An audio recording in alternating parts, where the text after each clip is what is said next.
নমস্কাৰ বন্ধুসকল, আপোনালোক আটাইকে ডুৱাফিন টিপছলৈ স্বাগতম জনাইছোঁ। আজিৰ ভিডিঅ'ত আমি আলোচনা কৰিম PM কিষাণ আঁচনিখন সম্পৰ্কে। এই আঁচনিখন আমাৰ কৃষক বন্ধুসকলৰ কাৰণে এখন অতিকে গুৰুত্বপূৰ্ণ আঁচনি। এই আঁচনিখনত আমাৰ অসমৰ কৃষকসকলে এই আঁচনিৰ সুবিধা লাভ কৰিবলৈ অনলাইন কিদৰে ৰেজিষ্ট্ৰেশ্যন কৰিব, যদি অনলাইন নোৱাৰে অফলাইন কিদৰে ৰেজিষ্ট্ৰেশ্যন কৰিব, তেওঁলোকৰ এপ্লিকেশ্যনৰ ষ্টেটাছ কেনেকৈ চেক কৰিব, বৰ্তমান এই আঁচনিখনে কিমান টকাকে কৃষক পৰিয়ালবিলাকক প্ৰদান কৰি আছে, আৰু এই আঁচনিখনত 2025 চনত এনেকুৱা কি নতুন আপডেট আনিছে যিটো আপডেট সম্পূৰ্ণ নকৰিলে পৰৱৰ্তী কিস্তি কৃষকসকলৰ একাউণ্টত নোসোমাব। এই সকলোখিনি কথা সামৰি আজিৰ এই ভিডিঅ'টো প্ৰস্তুত কৰা হৈছে। আশা কৰোঁ আপোনালোকে স্কিপ নকৰাকৈ ভিডিঅ'টো শেষলৈকে চাব। যদি ভিডিঅ'টো আপোনালোকৰ ইনফৰ্মেটিভ যেন লাগে, আপোনালোকৰ বাবে উপকাৰী যেন লাগে, তেনেহ'লে ভিডিঅ'টো আপোনালোকে লাইক কৰিব, শ্বেয়াৰ কৰিব আৰু অনুগ্ৰহ কৰি আমাৰ চেনেলটো ছাবস্ক্ৰাইব কৰি ৰাখিব। তেন্তে বলক দেৰি নকৰি আৰম্ভ কৰোঁ আজিৰ এই ইম্পৰ্টেণ্ট ভিডিঅ'টো। প্ৰথমে আমি জানি লওঁ আহক যে PM কিষাণ স্কিমনো কি। প্ৰধানমন্ত্ৰী কিষাণ সন্মান নিধি মানে PM কিষাণ স্কিম হ'ল 2019 চনৰ ফেব্ৰুৱাৰী মাহত আৰম্ভ হোৱা এটা কেন্দ্ৰীয় আঁচনি। এই আঁচনিৰ অধীনত দেশৰ প্ৰতিটো যোগ্য কৃষক পৰিয়ালকে বছৰত কেন্দ্ৰীয় চৰকাৰে 6,000 টকাকৈ প্ৰদান কৰে, আৰু এই ধন বছৰত 3টা কিস্তিত প্ৰদান কৰা হয়, আৰু প্ৰতিটো কিস্তিত 2,000 টকাকৈ কৃষকৰ একাউণ্টত ডিৰেক্ট বেনিফিট ট্ৰান্সফাৰ অৰ্থাৎ DBTৰ জৰিয়তে কেন্দ্ৰীয় চৰকাৰে জমা কৰি দিয়ে। এগ্ৰিকালচাৰ ডিপাৰ্টমেণ্ট অফ আছাম অৰ্থাৎ কৃষি বিভাগ অসমৰ তথ্য অনুসৰি অসমৰ কৃষকসকলেও এই আঁচনিত অন্তৰ্ভুক্ত হৈছে, আৰু ইতিমধ্যে অসমৰ লাখ লাখ কৃষকে PM কিষাণৰ ধনৰ জৰিয়তে নিজৰ কৃষি কাৰ্য ভালদৰে সমাপন কৰিব পাৰিছে। অসমৰ কৃষকসকল PM কিষাণ আঁচনিৰ অন্তৰ্ভুক্ত হ'বলগীয়া হ'লে প্ৰথম তেওঁলোকৰ নামত কৃষিভূমি থাকিব লাগিব। অসমীয়া কৃষকসকলে তেওঁলোকৰ যি খেতি কৰা মাটি, সেই খেতি কৰা মাটি যদি তেওঁলোকৰ নামত আছে তেনেহ'লে তেওঁলোকে এই আঁচনিৰ বাবে আবেদন কৰিব পাৰে। কিন্তু যদি ইনকাম টেক্স পেয়াৰ হয়, চৰকাৰী চাকৰিয়াল হয় আৰু পেঞ্চনধাৰী হয় তেনেহ'লে এই আঁচনিৰ সুবিধা ল'ব নোৱাৰিব। PM কিষাণ আঁচনিত অন্তৰ্ভুক্ত হ'বলৈ কি কি কাগজ পাতিৰ প্ৰয়োজন হয়?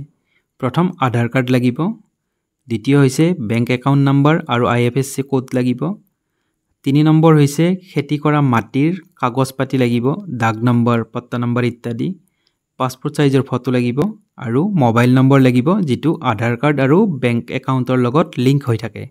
এতিয়া জানো আহক PM কিষাণ আঁচনিত অন্তৰ্ভুক্ত হ'বলগীয়া হ'লে অনলাইন ৰেজিষ্ট্ৰেশ্যন প্ৰচেছ কি। প্ৰথম হৈছে আপুনি গুগলত গৈ PM কিষাণ লিখি অফিচিয়েল ৱেবছাইট খুলিব লাগিব, আৰু PM কিষাণৰ অফিচিয়েল ৱেবছাইট হৈছে pmkishan.gov.in।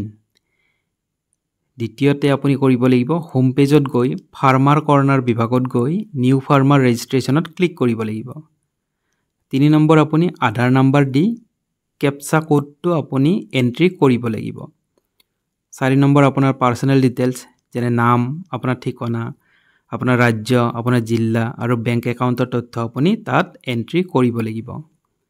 5 নম্বৰ হৈছে আপুনি খেতি কৰা মাটিৰ সকলো তথ্য আপুনি দিব লাগিব, আপোনাৰ দাগ নম্বৰ, পট্টা নম্বৰ ইত্যাদি। 6 নম্বৰ সকলো তথ্য চেক কৰি আপুনি ছাবমিট কৰক, আৰু 7 নম্বৰ এপ্লিকেশ্যন নম্বৰ আৰু ৰেজিষ্ট্ৰেশ্যন IDটো নোট কৰি ৰাখিব, আৰু আপোনাৰ অনলাইন ৰেজিষ্ট্ৰেশ্যন এই আঁচনিৰ বাবে হৈ যাব। PM কিষাণ আঁচনিৰ বাবে আপুনি অনলাইন ৰেজিষ্ট্ৰেশ্যন কৰাৰ পিছত আপোনাৰ এপ্লিকেশ্যন বৰ্তমান কি পৰ্যায়ত আছে সেই ষ্টেটাছ চাবৰ কাৰণে আপুনি PM কিষাণৰ অফিচিয়েল ৱেবছাইটত আকৌ যাব লাগিব। তাত গৈ আপুনি ফাৰ্মাৰ কৰ্ণাৰ্ছত গৈ বেনিফিচিয়াৰী ষ্টেটাছ অপশ্যন আছে, তাত গৈ ক্লিক কৰিব লাগিব। তাত ক্লিক কৰাৰ পিছত আপুনি আধাৰ নম্বৰ আৰু একাউণ্ট নম্বৰ দি আপুনি আপোনাৰ এপ্লিকেশ্যনৰ কাৰেণ্ট ষ্টেটাছটো আপুনি তাত চেক কৰিব পাৰিব। যদি অসমৰ কৃষকসকলে PM কিষাণ আঁচনিত অনলাইন এপ্লাই কৰিব বা অনলাইন ৰেজিষ্ট্ৰেশ্যন কৰিবলৈ অসুবিধা পাইছে তেনেহ'লে তেওঁলোকে CSC অৰ্থাৎ কমন ছাৰ্ভিচ চেণ্টাৰ বা কৃষি বিভাগৰ ব্লক অফিচত গৈ এই আঁচনিৰ বাবে আবেদন কৰিব পাৰিব। PM কিষাণ আঁচনিৰ ধন কেতিয়া একাউণ্টছত জমা হয়? ভিডিঅ'টোৰ আৰম্ভণিতে কৈছোঁ যে এই আঁচনিৰ ধন বছৰত 3বাৰকৈ প্ৰদান কৰা হয়। প্ৰথমটো এপ্ৰিলৰ পৰা জুলাই মাহত, দ্বিতীয়টো কিস্তি আগষ্টৰ পৰা নৱেম্বৰ মাহত, আৰু তৃতীয়টো কিস্তি ডিচেম্বৰৰ পৰা মাৰ্চ মাহৰ ভিতৰত জমা কৰা হয়, আৰু এই ধন পোনপটীয়াকৈ কৃষকৰ বেংক একাউণ্টত DBTৰ মাধ্যমেৰে জমা কৰি দিয়া হয়। PM কিষাণ আঁচনি 2025ৰ বাবে নতুন আবেদনকাৰীসকলৰ তেওঁলোকৰ তথ্য পাতি ডিজিটেলি ভেৰিফাই কৰাৰ বাবে 1 জানুৱাৰী 2025ৰ পৰা ফাৰ্মাৰ আইডি বাধ্যতামূলক কৰা হৈছে। যদিও এই আঁচনিৰ 20তম কিস্তি 2 আগষ্ট 2025ত ফাৰ্মাৰ আইডি নোহোৱাকৈও প্ৰদান কৰা হৈছে, কিন্তু 21 নম্বৰ কিস্তি পাবলগীয়া হ'লে কৃষকসকলে বাধ্যতামূলকভাৱে ফাৰ্মাৰ আইডি বনাই ল'ব লাগিব, অন্যথা কৃষকসকলৰ একাউণ্টত 21 নম্বৰ কিস্তিটো নোসোমাব। এই ভিডিঅ'টোত প্ৰদান কৰা সকলোবোৰ তথ্য PM কিষাণ আঁচনিৰ অফিচিয়েল ৱেবছাইট pmkishan.gov.in, কৃষি বিভাগ Assam, government of Assam agriculture portal, PM Kisan government নটিফিকেশ্যনৰ পৰা লোৱা হৈছে।